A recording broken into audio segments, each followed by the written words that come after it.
And a key COVID meeting has ended. This is the Prime Minister's review of the COVID situation on ground. Home Ministry has given a detailed presentation on COVID to the Prime Minister is what we understand. Very, very important meeting taking place as far as the Prime Minister is concerned. Just yesterday, the Health Ministry had also held a review, and now, of course, very significantly, that meeting has ended. We're seeing pictures coming in of Prime Minister's review meeting as well. Aishwarya joins us for more on the story. Aishwarya, very important meeting. The government at the highest levels very concerned with COVID.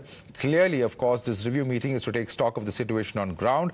Any information coming in on what the Health Ministry, I beg your pardon, has presented before the PM in terms of their preparedness? Because several aspects of this, it's not just the passengers coming into the country, Aishwarya, from the airports, particularly from those countries such as China, which are COVID afflicted in this latest wave, but also the Indian preparedness as far as the healthcare infrastructure is also a very important part of the challenge.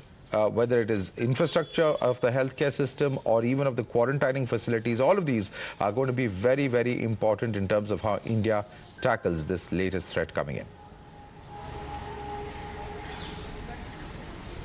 Well, certainly, and this comes after the Union Health Minister holded a very important meeting with all the health secretaries and also written a letter to the states regarding their preparedness for the upcoming COVID. And today, since morning, what we are witnessing is from the lower house of the parliament to the upper house, there has been a message that the centre wanted to send across to the citizens. While we saw Prime Minister Narendra Modi and all the senior leaders wearing masks, certainly after the PM reviewed the COVID, the Health Ministry straight away had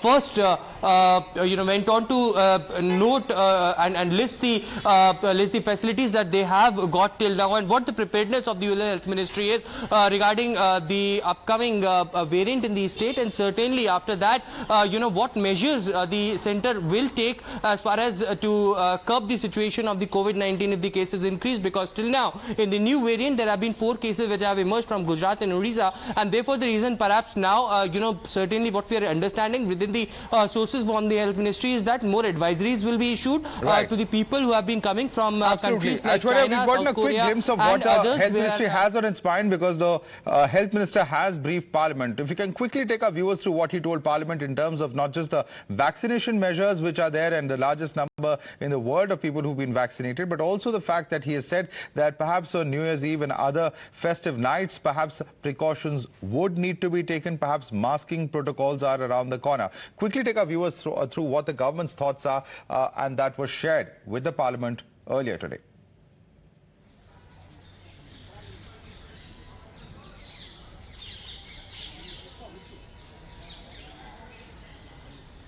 Aishwarya. The Health Minister on the floor of the House clearly had stated about the preparedness that they have done so far and what has been done in the past. Remember, there have been adequate preparedness as far as the infrastructure for quarantine facilities are concerned or the hospitals are concerned, because the Health Minister also stated that there is no need to panic because most of the young citizens of this country had already taken both the doses, and he also stated that it is the states who should later ensure that there should be precautionary dose that should be taken by those people who have not taken, and there should be advisories followed to that as well. But certainly COVID protocol should be followed in those busy places in the country, and that should be ensured by the state governments in respective places. Of course, a very centered message that the Health Ministry have stated, that those particular places where there are political rallies which is happening, where there is crowded places, whether it is airport, railway stations, then there should be also a check on the COVID protocols, and especially on airports and railway stations. Stay with us, Aishwarya. Let me quickly get in our guests as well and get in a perspective from them as to what they think about the current situation. It is evolving. It is something where precautions need to be taken. To what extent should curbs be put in place? That too is an important question, because all of this at the end of the day, as we know from past experience, has a number of implications, including economic ones for that matter. Let's quickly go across to Dr. Sushila Kataria, who's joining us on the broadcast. She's a Senior Director of Internal Medicine at the Medanta Hospital. With us also is Dr. N.K. Mehra, former Dean of AIIMS and Honorary Emeritus Scientist at the ICMR. Let me come to you first, Dr. Kataria. Let me begin by asking you, at a time like this, where the numbers within India at the moment at least, we have limited numbers, precautions need to be taken. There are many suggestions, for instance, coming in. Members of Parliament have raised it in the House as well, about whether we can consider blocking flights coming in from China. What, in your view, is the level of preparedness or the important decisions for the government to be focusing on at this stage? At a later stage, perhaps when the number of cases increase, the curbs would be there at a different level. But at this stage, what should be the priority in your view? Dr. Kataria. In my opinion, curbing the flights have not helped earlier also, and it won't help now also. So I think we have to take a balanced approach. We have to be careful, but we shouldn't take any knee-jerk response on that. The numbers are not only increasing in China, the numbers are also increasing in America, in Japan, in South Korea, some more countries. So we can't be blocking flights. It will affect the economy very badly, which is already struggling with 3 years of struggle.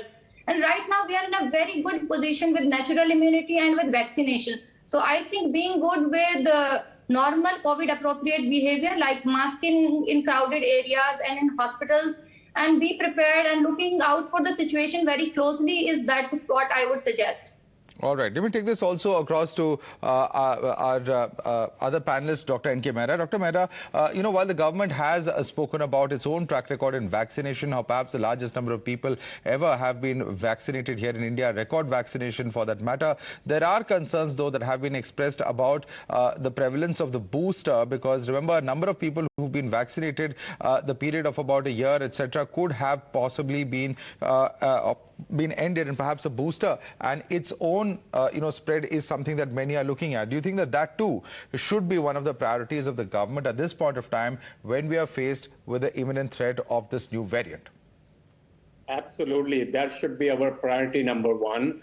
I think at this point of the booster dose that the government of India brought it forward, called the protection dose, the number of people who have taken is very low. At the moment, it's about 1/4 of the ones who should take. And I think that should be our priority number one. And all these states must make sure that the third dose or the booster dose or the protection dose that we are calling about must be given in larger numbers there. I think that's one issue that we will have to really look into. Second, we will have to see, although the number of positive infections in India so far is very low, but whatever come, the samples will have to be taken from across the country and sent to INSACOG for the genome sequencing. We need to find out whether or not there's a new variant or not. We are talking about BF.7 that has come in China, therefore created havoc over there. BF.7 has already been in India since July 1. We have seen it since the last 6 months or so. Problem in China is very different from India. Their vaccines have been very less effective. Our vaccines are very good. Their public has not been exposed to the natural infection. You see, compared to nearly 50 million people in India who got natural infection, the figures that we see from India, right or wrong, we really don't know the exact numbers there. But the figures are very low because of their flawed zero COVID policy. Right. And that has been a big flaw over there. And then they suddenly dropped it. Dr. Mehra, if I can just try to understand this better from the point that you just made, just for our viewers and also for us to understand better, if the efficacy of the Chinese vaccines, and nobody doubts that, it's been reported much in the past, is the issue, then why are we seeing the numbers spiking in other countries like US and Japan and South Korea that you rightly mentioned? What explains that, sir? Those are again population-based differences. I'm surprised with Japan. I was in Japan in early October, and there everybody is mandated to wear the mask. And why are the numbers increasing over there? And the kind of vaccine that they have taken are very strong ones. The mRNA-based vaccines. China, on the other hand, blocked the mRNA-based vaccine. They didn't believe in that earlier, and now of course they're coming around and saying that it should be made. I think more data will have to come to understand what is happening. Certainly, we can understand from Chinese point of view, if the vaccine is not very effective, the immunity will lose. In any case, that the antibody levels go down in about 6 months' time, and the memory T cells that get formed, it Right. is not only the antibody immunity, it's the cell-mediated immunity. All And right, we'll have to leave it there for the moment, sir. I'd like to thank you as well as Dr. Kataria for joining us and sharing with us the medical perspective and the precautions that need to be taken. Certainly, we're at a very important inflection point, and the preparedness, not just of the government, but also of the citizens, will be very important and imperative in tackling the future threats that could possibly emerge from this new strain of COVID. Thank you so much for joining with us and sharing your perspective. We're slipping into some big breaking news coming in.